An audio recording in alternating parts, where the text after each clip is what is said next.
On va faire votre dossier médical. Très bien.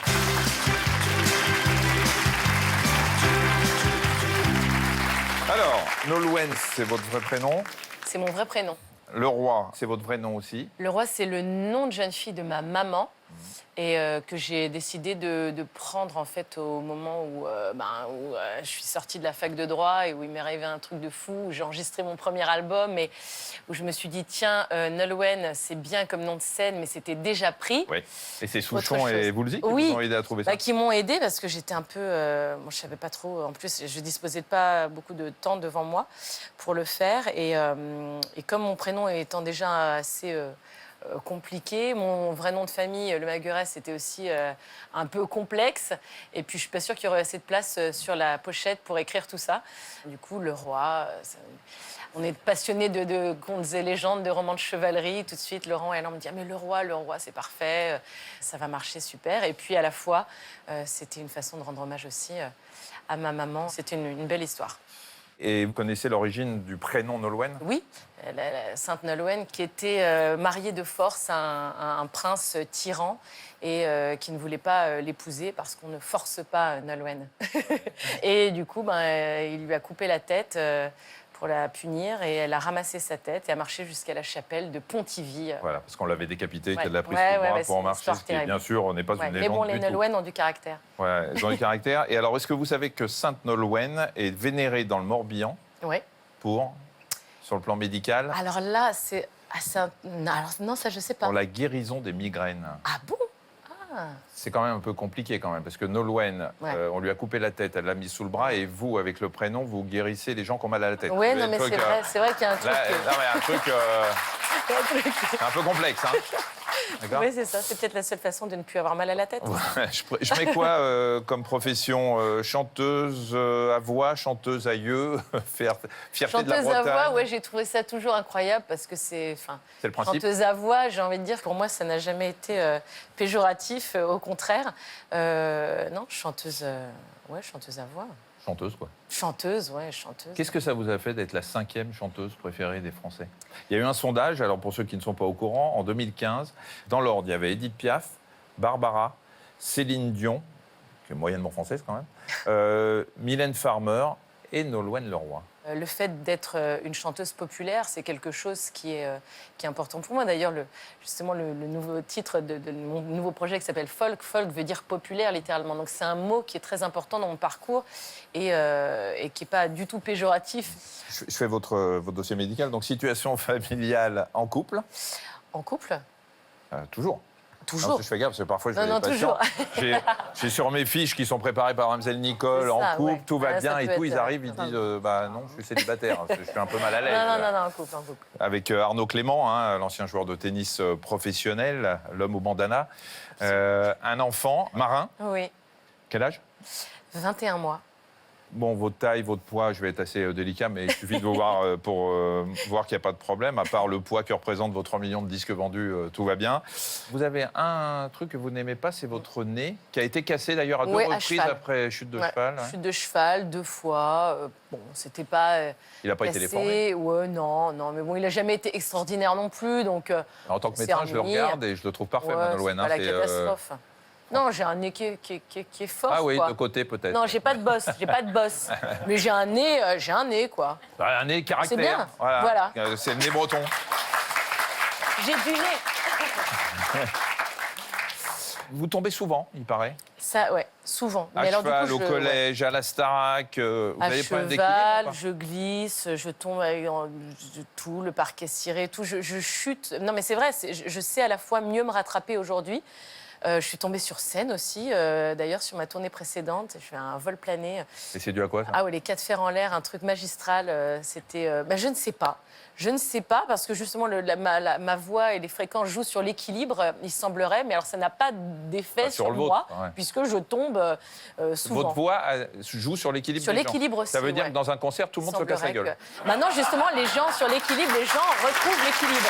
D'accord, mais ça veut dire que si quelqu'un découvre de l'équilibre, et Dieu sait s'il y a des Français qui l'ont, ils écoutent une de vos chansons et ils retrouvent l'équilibre? C'est ce que dit le docteur Carrick, là, sur ses études-là. Aussi sur l'équilibre? Oui, sur l'équilibre. Franchement, s'il n'est pas amoureux de vous, celui-là...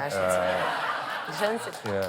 Non, parce qu'en tant que médecin, c'est facile. Vous avez vu la position dans laquelle on est. On peut raconter n'importe quoi aux patients. Non, mais c'est vrai Ils qu'il y a sont des là, voix- c'est le docteur qui l'a dit. Il y a des voix qui font du bien, il y a des voix qui sont maléfiques aussi. Il y a des voix qui stressent, qu'on n'est pas bien, des voix un peu métalliques, un peu. Donc c'est vrai, la musicothérapie. Non, moi j'y crois, la musicothérapie. Vous ne buvez pas. Vous ne fumez Non. pas, ça on comprend pourquoi. Non, ouais. Pas de Je drogue, bois pas pour célébrer un jour, si, mais non, on Et peut vous pas êtes dire bretonne. que. Ouais, et puis voilà quoi. Un petit coup de cidre, de chouchen de temps en temps, mais non, je bois pas beaucoup, non. D'accord. Ça, si vous voulez qu'on développe, on peut. Hein. Non, mais je dis que je viens d'avoir un bébé Oui. puis que j'ai allaité encore, voilà. Enfin, il a donc, 21 mois, là. forcément. Et vous pouvez Ah oui, mais quand remettre à même. boire un verre, quand même. Ouais, non. Non. Ah non. Vous allaitez encore Eh oui. Ah, bah non, alors. Bah oui, mais bah c'est non. ce que vous dites. D'accord. Donc je savais pas j'évite, pourquoi. voilà, moi, Et comment vous faites du- pour allaiter en étant en tournée tout le temps? Eh ben, on est en tournée et puis on est dans le tourbus et on se quitte pas et puis c'est ça quoi. Comme toutes les mamans qui travaillent et qui sont en galère et quel que soit le travail quoi. Vous laissez c'est pas votre pas- lait comme certains le font Ça j'ai non. toujours eu du mal. Hein. Non, Avec le c'est tire-lait dur. Non, allaiter c'est une expérience extraordinaire, mais tirer son lait c'est moins extraordinaire hein, quand même. Hein. Oui, moi, Ça enfin, fait je l'ai pas pas rêver fait quoi. personnellement. Non, mais non, je- c'est pas la même émotion, Non. c'est pas le même contact, c'est pas le. C'est voilà, mais bien sûr qu'on est obligé de le faire parfois. Mais non, mais là, à 21 mois, Et il va- on n'est plus dans le. Vous allez l'allaiter jusqu'à 18 On est- ans parce que c'est quand même. C'est beaucoup. Mais non, mais là, c'est ce qu'on appelle, vous savez, la tétée câlin. Voilà. Ah, il mange heureusement pas que- vraiment. Non, voilà, maintenant il mange comme un grand. Mais c'est vrai que. Il est à table avec les c'est une couverts et puis expérience après qui il a- vient. C'est ça. Après il vient prendre un petit coup de téton. C'est ça. C'est une expérience, non, mais c'est quelque chose qui a vraiment qui a été extraordinaire pour moi et que je. Vraiment, c'est. Et ça veut dire que vous avez du mal à vous faire à l'idée que vous n'allaiterez plus? Euh, Oh, docteur. Je suis là pour vous. Mais non, mais Regardez, c'est ce qu'on ça me ne dit en sortira ce pas moment. d'ici, ne vous inquiétez Oui, pas. c'est ça. Mais non, mais là, je suis à la télé, là. Ouais. Mais non, mais là, on me dit que si il n'arrête pas, c'est que c'est moi qui n'ai pas envie qu'il arrête. Bah, Mais non, mais c'est peut-être qu'aussi, je suis dans c'est des moments où on se retrouve et on n'est que tous les deux et on a le regard et ce contact qui est unique. Et forcément, là, je passe mon temps à cavaler, à courir, voilà. Ce moment-là, il est. on il couperait est le pour cordon une deuxième fois le jour où vous arrêterez d'allaiter? Non, mais je sais pas. Ce qui est sûr, c'est que c'est une expérience. Enfin, pas l'allaitement, Oui. je parle, hein, mais le fait d'avoir un bébé dans un métier où tout tourne toujours autour de nous, et qui est un métier quand même très égocentrique. Le fait d'avoir un enfant, ça remet les choses à la bonne place et ça te permet de te sentir finalement, voilà, je pense trouver un équilibre à la fois, même si aujourd'hui, l'intendance et tout est très compliqué à gérer, comme pour toutes les mamans, ce dont je parlais tout à l'heure. C'est vrai que je pense qu'on n'en parle pas assez, à quel point c'est difficile pour la femme, après d'avoir eu un enfant, de repartir Bien sûr. travailler, justement, pour celles qui souhaitent ou qui peuvent allaiter, de continuer ce bonheur-là et de repartir au travail. C'est raide quand même. Hein. Question un peu plus psy. Je devrais J'ai peut-être y cru aller. voir que vous aviez beaucoup d'objets fétiches qui vous rassuraient. Alors là, on est plus dans... Attendez, je vais donner une liste. Ouais. Il y a une photo de la statue de Saint Bénilde, Saint-Bénilde, ouais. qui est censée protéger les jeunes, et vous l'aviez lors du casting de la Starac. C'est vrai. Attendez, j'ai pas fini. Ouais. Vous avez une bague scarabée et un collier avec une fleur Ouais. de lys qui ne Ouais. vous quitte jamais. C'est vrai. Et vous avez une lettre de votre grand-père. C'est vrai.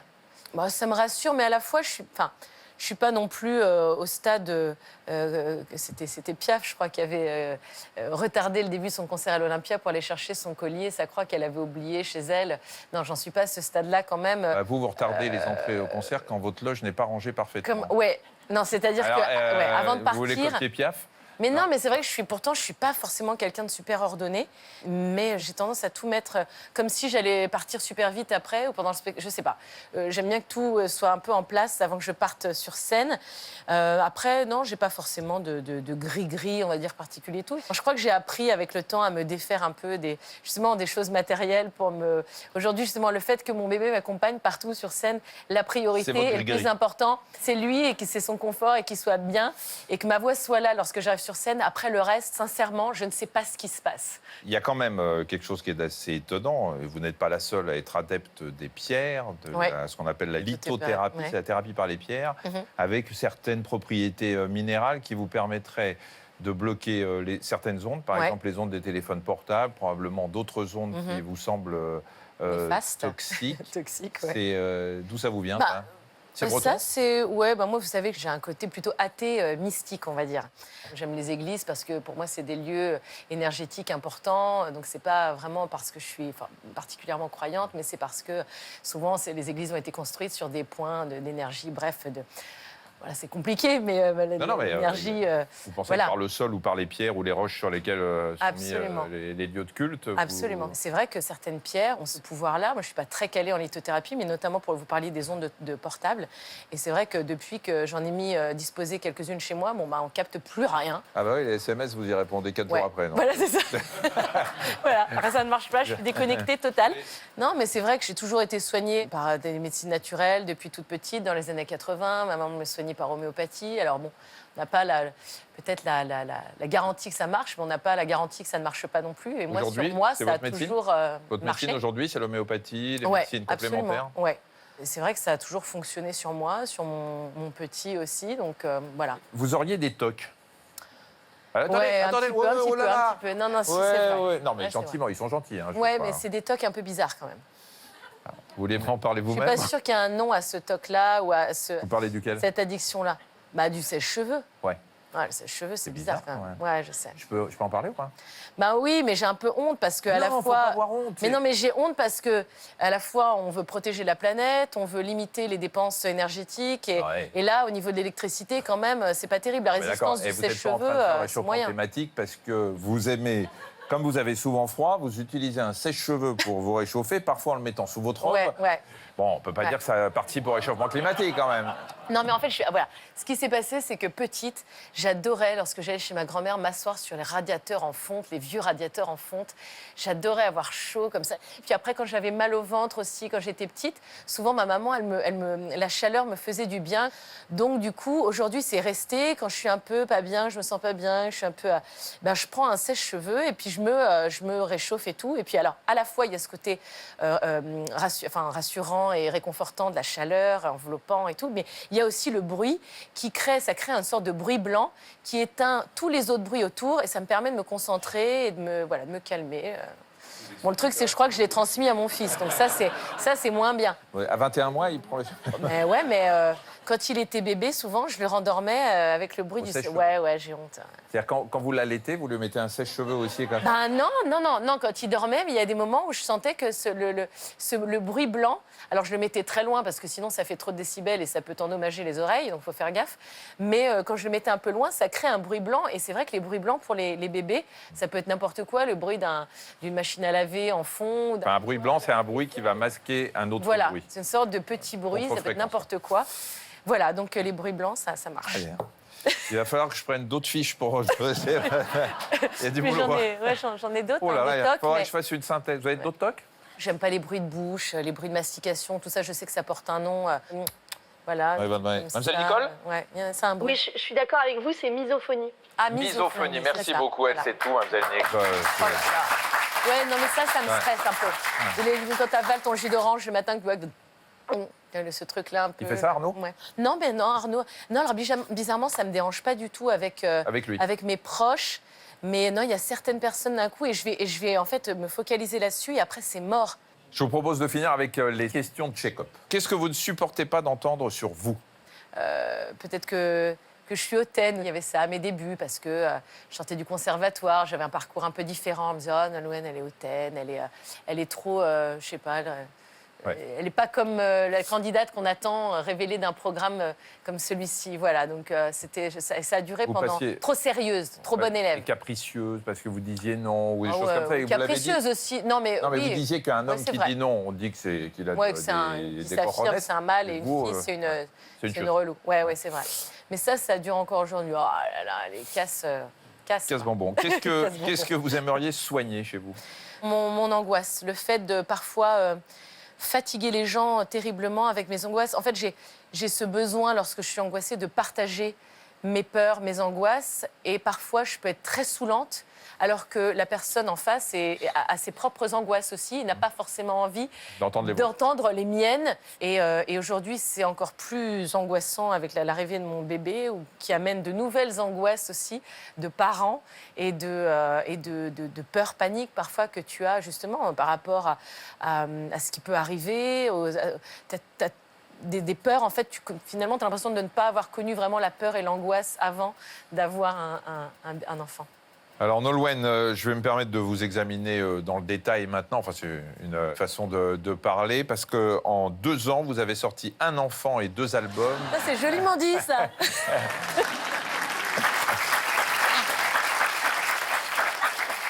Tout en légèreté ici. Voilà, c'est le C'est cabinet. chic, hein. Non, mais c'est vrai, parce que non, mais c'est vrai. Non, mais vous êtes Cabinet médecin, dentelle. vous avez le droit. On va en parler de votre album, le Ça peut être 7e douloureux. folk. Donc vous reprenez des chansons de Jacques Higelin, de Francis Cabrel, de Nicolas Perrac à la manière. C'est quoi la manière folk? La manière folk, c'est dans l'émotion, avec le cœur.